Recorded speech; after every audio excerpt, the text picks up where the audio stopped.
जय हिंद साथियों, स्वागत है आपका अपने YouTube चैनल शिक्षा सागर अकेडमी पे। साथियों, आज हम रीजनिंग का प्रैक्टिस सेट 21 करने वाले हैं। इससे पहले हमने रीजनिंग का प्रैक्टिस सेट 1 से लेकर 20 तक कर लिया है। तो जितने स्टूडेंट चैनल पर नए हैं उनसे विनती है कि साथियों यह प्रैक्टिस सेट देखने के बाद आप चैनल के अंदर जाइए और रीजनिंग का प्रैक्टिस सेट 1 से लेकर 20 तक जरूर देखिए। तो साथियों यह स्पेशल उत्तर प्रदेश पुलिस और RPF कांस्टेबल के बच्चों के लिए है।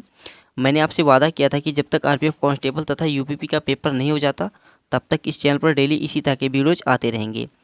तो साथियों, मैं ये नहीं कहता कि जितने भी प्रश्न एग्जाम में पूछे गए प्रश्न हैं, लेकिन यह ज़रूर कहता हूँ कि जितने भी प्रश्न एग्जाम से रिलेटेड प्रश्न हैं, क्योंकि एग्जाम में इसी प्रकार के प्रश्न पूछे जाते हैं।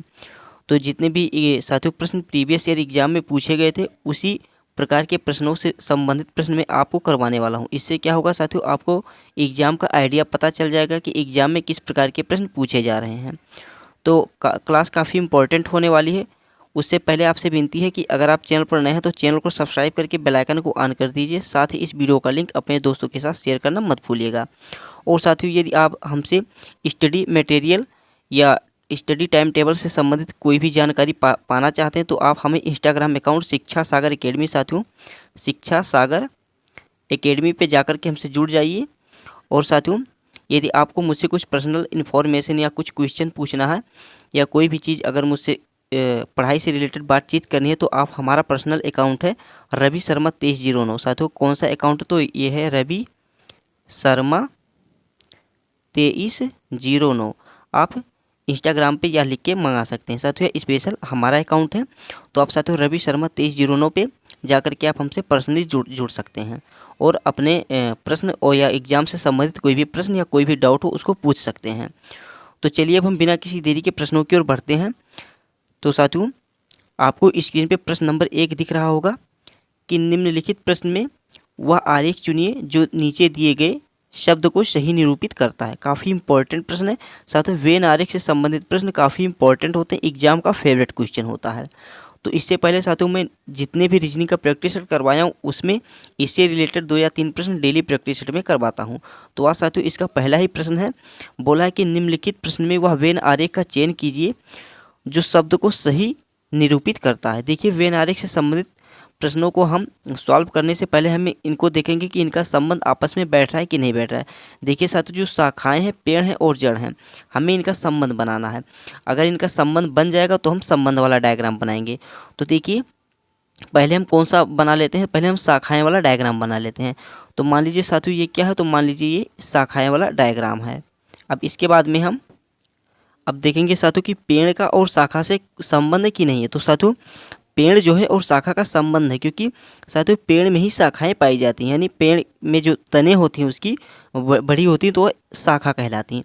तो हम क्या बनाएंगे साथियों, जो शाखा होती है पेड़ के अंदर होती है, यानी पेड़ में ही पाई जाती है। पेड़ रहेगा तभी शाखाएँ फैलेंगी साथियों।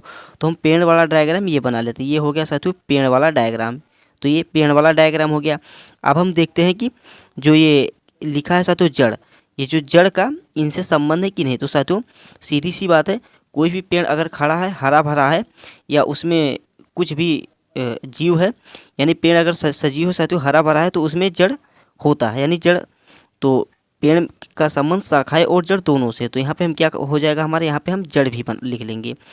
तो देखिए साथियों, पेड़ का हमें पता चल गया कि जो ये लाल वाला है ये किसका है, तो ये शाखाओं का है।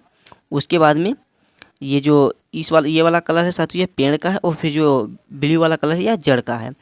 तो इससे हमें पता चल गया साथियों कि ये वाला डायग्राम हमारा ऑप्शन नंबर बी में मिला, तो ऑप्शन नंबर 20 का सही उत्तर हो जाएगा। तो देखिए, इसका हमें संबंध बनाना था। पेड़ में साथियों क्या पाई जाती है, तो पेड़ में शाखाएं और जड़ दोनों पाई जाती हैं। तो इसीलिए हमें पेड़ के अंतर्गत हमने ये वाला गोला लिया, फिर पेड़ के अंतर्गत हमने जड़ और शाखाएँ दोनों को एकत्रित कर दिया। तो इससे हमारा उत्तर पता चल गया। काफ़ी अच्छा प्रश्न था साथियों।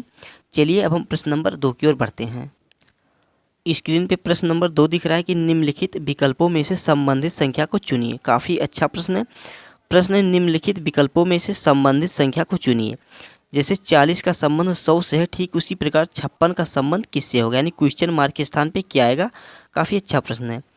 देखिए साथियों 40 से 100 बना है, फिर उसके बाद में 56 से क्वेश्चन मार्क के स्थान पे क्या आएगा। तो देखिए उसको हम कैसे सॉल्व करेंगे। मान लीजिए 40 है, तो 40 से 100 कैसे हुआ है, तो 40 लिख लिए हमने यहाँ पे, और 40 को हम डिवाइड करेंगे 2 से। तो 2 से अगर हम डिवाइड करेंगे तो हमें क्या पता चलेगा साथियों, उत्तर आएगा 2 1 कम 2, 2 दूनी 4, यानी हमें 20 पता चला, यानी 20 इसका उत्तर आया। अब हम 20 को 5 से मल्टीप्लाई करेंगे, क्या करेंगे तो 5 से हम मल्टीप्लाई करेंगे तो हमें क्या मिला, 100 मिला। बस ठीक इसी प्रकार अब हम 56 का 2 से डिवाइड करते हैं। देखिए साथियों, हम 56 को अगर 2 से डिवाइड करेंगे, ये हमने लिखा 56 और 56 को हमने 2 से डिवाइड किया तो 2 दूनी 4 और 2 अट्ठे 16 यानी 28 प्राप्त हुआ। तो हमने यहाँ पे देखिए 5 से मल्टीप्लाई किया था, तो अब हम यहाँ पर भी 5 से मल्टीप्लाई करेंगे। तो 28 को हम 5 से मल्टीप्लाई करेंगे तो 5 8 40 और 5 दूनी 10 और 4 14, तो यानी 28 पंचे क्या होता है, तो 28 पंचे होता है 140 होता है। तो हमारा उत्तर क्या आया साथियों, 140। तो ऑप्शन में ऑप्शन नंबर ए दिख रहा है, तो ऑप्शन नंबर ए इसका राइट आंसर हो जाएगा। साथियों कुछ नहीं करना था, जो 40 है 40 को हमें 2 से डिवाइड करना था, उसके बाद हमको जो उत्तर इसका मिला उसको 5 से मल्टीप्लाई कर देना था।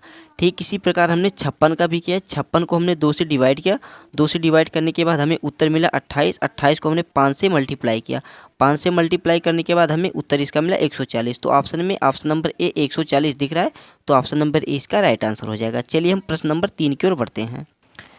स्क्रीन पे आपको प्रश्न नंबर 3 दिख रहा होगा कि दिए गए प्रश्न में लुप्त संख्या ज्ञात कीजिए। साथियों लुप्त संख्या हमें ज्ञात करना है, जैसे 225 है, फिर 8 है, फिर यहाँ पे 7 लिखा गया है। ठीक इसी प्रकार 49 और 3, फिर यहाँ पे 4 लिखा गया। तो उसी प्रकार साथियों 121 है, 6 है, तो यहाँ पे क्वेश्चन मार्क के स्थान पे क्या आएगा। देखिए बहुत ही बढ़िया प्रश्न है, काफ़ी अच्छा प्रश्न है, काफ़ी फेवरेट क्वेश्चन है साथियों। एग्जाम में इसी प्रकार के प्रश्न हूबहू पूछे जाते हैं, और बच्चे क्या करते हैं, वीडियो को और साथियों प्रश्न को स्किप करके आगे निकल देते हैं। लेकिन साथियों ऐसा कब होता है, जब आप प्रैक्टिस सेट को बार बार नहीं करते हैं, तो यह एग्जाम में आपके साथ अक्सर ऐसा होता है। तो देखिए बहुत ही आसान प्रश्न है, इसे हम कैसे सॉल्व करेंगे।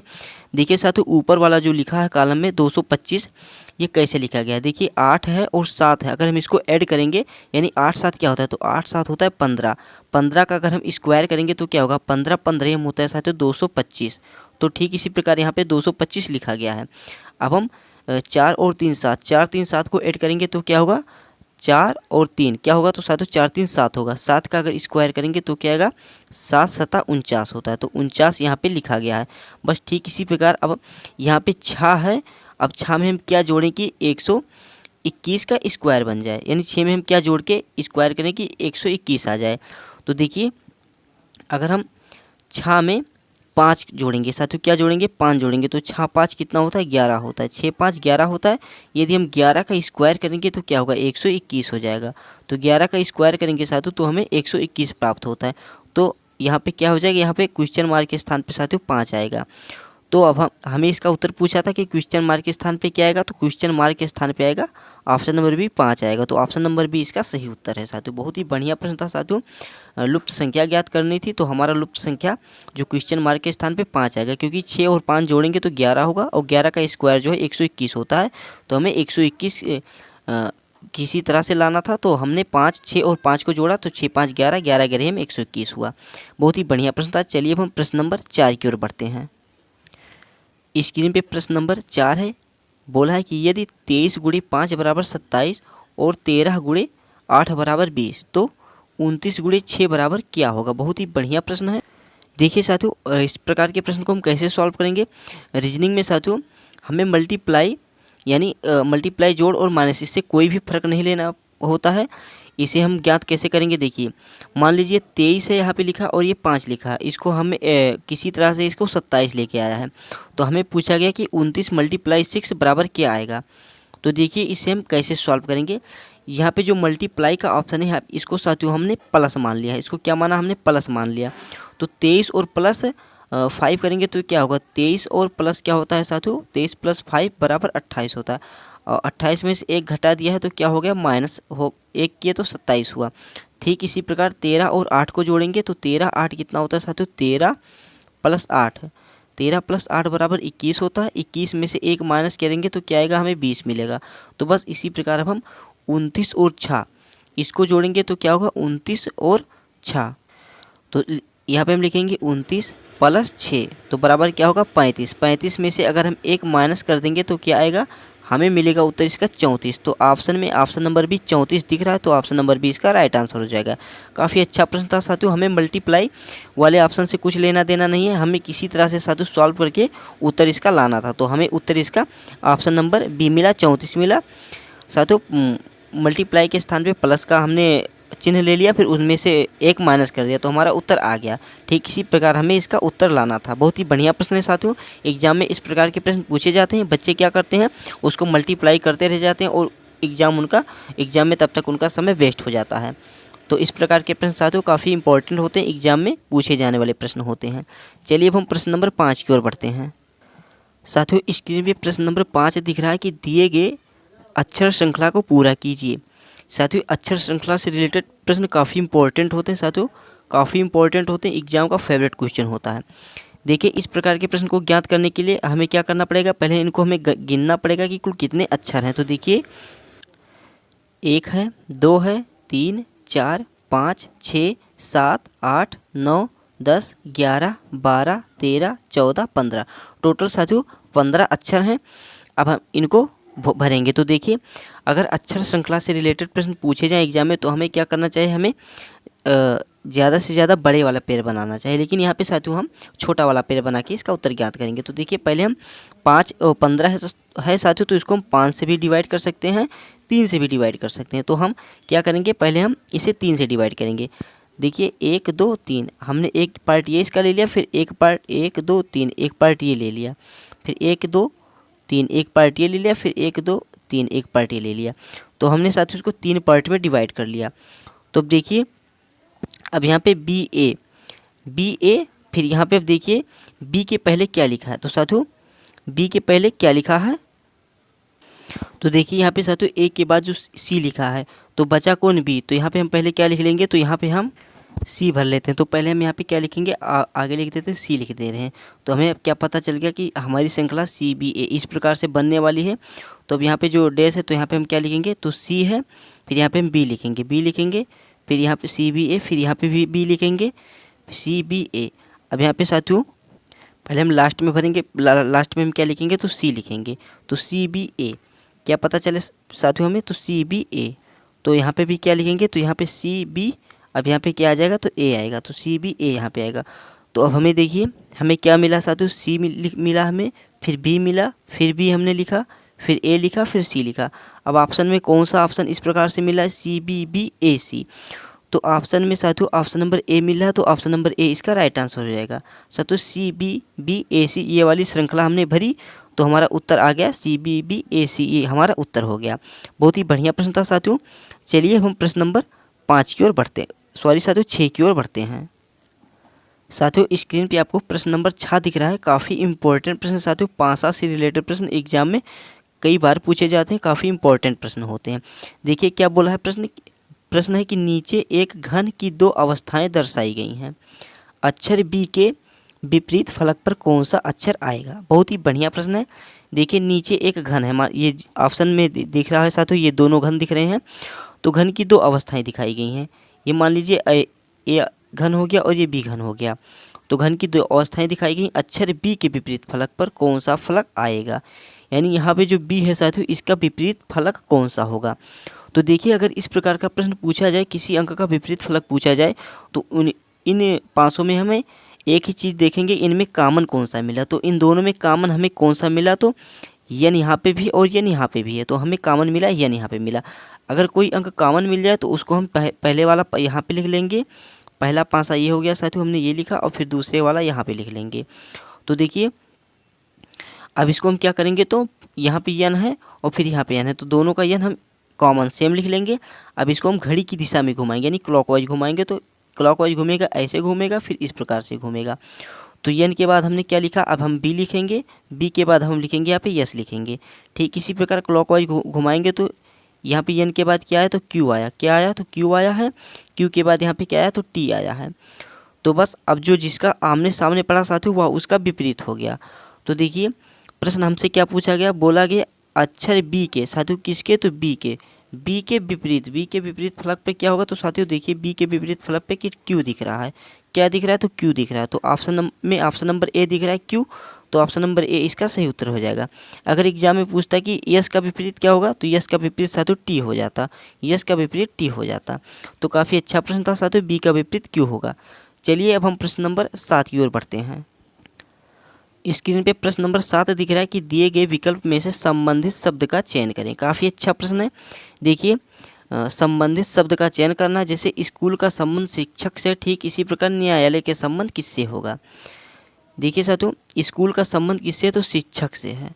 तो यहाँ पे न्यायालय का संबंध किससे होगा, न्यायालय का संबंध किससे होगा साथियों, टेनिस और खेल से नहीं होगा। अब बच्चे देखिए कन्फ्यूज हैं वकील में और न्याय में। तो देखिए यदि यहाँ पे स्कूल का संबंध शिक्षा से होता साथियों, तो यहाँ पे ऑप्शन नंबर डी न्याय सही हो जाता।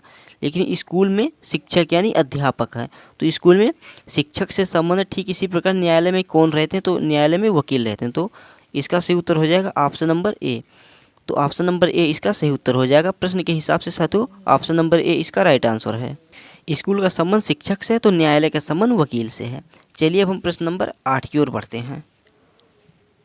साथियों स्क्रीन पे आपको प्रश्न नंबर 8 दिख रहा है। प्रश्न है कि दिए गए विकल्पों में से कौन सा एक उसी श्रेणी के समूह का दूसरा सदस्य होगा। बहुत ही बढ़िया प्रश्न है। देखिए लिखा है लखनऊ, लखनऊ से पटना, पटना से भोपाल, भोपाल से जयपुर, तो क्वेश्चन मार्क के स्थान पे क्या आएगा। बहुत ही बढ़िया प्रश्न है। एक प्रकार से देखिए साथियों, तो जो ये हमें चारों विकल्प लिखे हैं लखनऊ, पटना, भोपाल, जयपुर, ये चारों एक प्रकार से राज्यों की राजधानी है। देखिए लखनऊ जो है उत्तर प्रदेश की राजधानी है, पटना बिहार की राजधानी है, भोपाल जो है मध्य प्रदेश की राजधानी, और जयपुर जो राजस्थान की राजधानी है। तो ठीक इसी प्रकार हमें यहाँ पे आप क्वेश्चन मार्क के स्थान पे राजधानी ही लिखना है। तो देखिए पुणे जो है यह राजधानी नहीं है, यह शहर है। इंदौर भी राजधानी नहीं है, यह भी शहर है। और मैसूर यह भी राजधानी नहीं है, यह शहर है। तो इस प्रकार से हमारा ऑप्शन नंबर डी सही हो जाएगा। ऑप्शन नंबर डी साथियों शिमला जो है कि किसकी राजधानी है, तो साथियों हिमाचल प्रदेश की राजधानी। शिमला जो है साथियों हिमाचल प्रदेश, साथियों हिमाचल प्रदेश की राजधानी शिमला है। तो उत्तर हमारा क्या क्या हो जाएगा यहाँ पे साथियों, हमारा उत्तर आएगा शिमला। क्या आएगा, तो शिमला आएगा। बहुत ही बढ़िया प्रश्न था साथियों। प्रश्न कई प्रकार के पूछे जाते हैं, लेकिन काफ़ी बारीकी वाला प्रश्न था। लखनऊ था, पटना था, भोपाल था, जयपुर था। यहाँ पे साथियों हमें यह देखना था कि यह किस प्रकार से लिखा है। तो साथियों ये राजधानी के रूप में लिखा है, तो यहाँ पे option number D Shimla Himachal Pradesh की राजधानी है। तो यहाँ पे ऑप्शन नंबर डी शिमला इसका सही उत्तर हो गया है। काफ़ी अच्छा प्रश्न था। चलिए अब हम प्रश्न नंबर 9 की ओर बढ़ते हैं। उससे पहले साथियों आपसे विनती है कि अगर आपको वीडियो अच्छा लगा है तो प्लीज़ आप वीडियो को लाइक कर दीजिए। साथ ही इस वीडियो का लिंक अपने दोस्तों के साथ शेयर करना मत भूलिए। आपके जितने भी साथी यूपीपी या आरपीएफ या किसी भी एग्ज़ाम की तैयारी करें साथियों, इंडिया लेवल का कोई भी एग्ज़ाम हो, चाहे एसएससी हो या यूपीपी आरपीएफ हो या स्टेट लेवल या कोई भी एग्ज़ाम हो साथियों, सभी एग्ज़ाम के लिए यह वीडियो काफ़ी इंपॉर्टेंट है। तो प्लीज़ अगर आपको वीडियो अच्छा लग रहा है तो अपने दोस्तों के पास वीडियो को शेयर कर दीजिए और वीडियो को लाइक करना मत भूलिएगा। चलिए अब हम प्रश्न नंबर 9 की ओर बढ़ते हैं। स्क्रीन पे प्रश्न नंबर 9 दिख रहा है कि विषम की पहचान करें। साथियों हमें क्या करना है, विषम शब्द की पहचान करना है। नौका है, पनडुब्बी है, नाव है, पोत है। साथियों बहुत ही बढ़िया प्रश्न है। देखने में हमें चारों ऑप्शन एक समान लग रहे हैं, लेकिन साथियों इनमें से एक ऑप्शन भिन्न है। इसका उत्तर साथियों आपको कमेंट बॉक्स में बताना है, लेकिन इसका उत्तर मैं बता दे रहा हूँ, लेकिन आपको कमेंट बॉक्स में किस प्रकार के से बताना है, आपको यह लिख के बताना है कि मुझे इसका उत्तर पहले से पता था कि इसका उत्तर यहीं आएगा। तो आप यह कमेंट बॉक्स में ज़रूर बताना।